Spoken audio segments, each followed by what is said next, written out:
the story of how I almost became a registered dietitian in the USA. In 2020, I decided that I wanted to become a registered dietitian and work in the US. And in order for me to reach that goal, I decided to study online through KSU, Kansas State University. After a little bit of research, I understood that the best way to get there was to study online while I work at the same time. And the best school for that purpose was Kansas State University. In 2020, I started having my first lessons of chemistry and physiology. And to be honest, I was a little bit underwhelmed and still got full remarks. I'm not saying this to brag, I'm just saying this to say it's not really that hard to get full remarks, especially on those courses. In fact, for the whole curriculum, I always had full marks except for one course, which I'll mention later. Despite this, I was ready to make the financial commitment of $20,000 to $30,000 US, and the psychological burden of working a full-time job and studying full-time all at the same time. The curriculum, in order to get the registered dietitian license, was quite extensive, and to be honest, most of the courses that I took were not at all up my alley.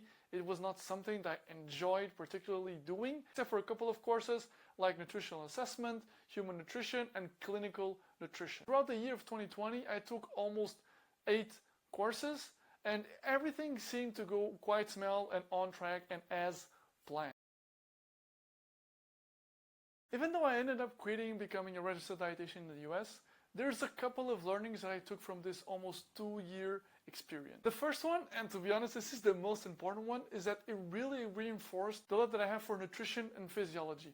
I love learning, the ABCDs of nutritional assessment, getting a little bit more into the weeds in terms of human nutrition. My favorite class, clinical nutrition, was really great to understand, how to read a little bit of lab work, the importance of clinical symptoms, and overall just understand the whole process of what happens when a patient gets into the hospital, what kind of care dietitians can have, and also what's their role in terms of trying to improve the lifestyle. Second learning was understanding how important clinical symptoms are, even if you're just a coach or a nutritionist like I am. A great example of this was one of my clients.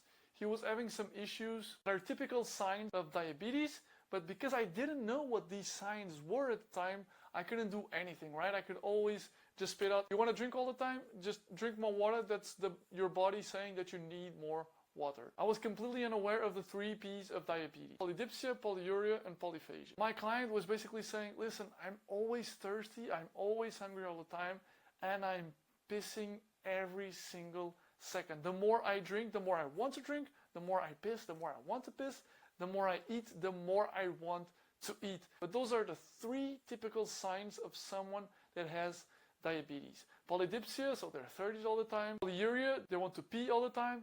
And then polyphagia, they are hungry all the time. And this is a great example of how just knowing the clinical symptoms of some of the most common conditions can help a lot behind the, just eat more, drink less, that kind of habit prescription. Third, learn. I don't need a $50,000 education in order for me to understand what nutrition and physiology aspects I want to learn more of. It's funny because I actually had to go back and read one of the books that we had during class because I didn't remember what kind of other roles in terms of dietetic professions there were, like food service management, corporate dietitian, ambulatory clinical dietitian, clinical research, public health dietitian, or WIC dietitian. These are all roles that I didn't want at all to do, but I still had to learn for these kind of stuff. And to be honest, it's just a waste of time and money for my specific case. Because of that, even though it requires more work and research, I'm actually able to use this time that I was spending, studying stuff that I didn't want to know or I'm never going to use, and spending this time actually learning that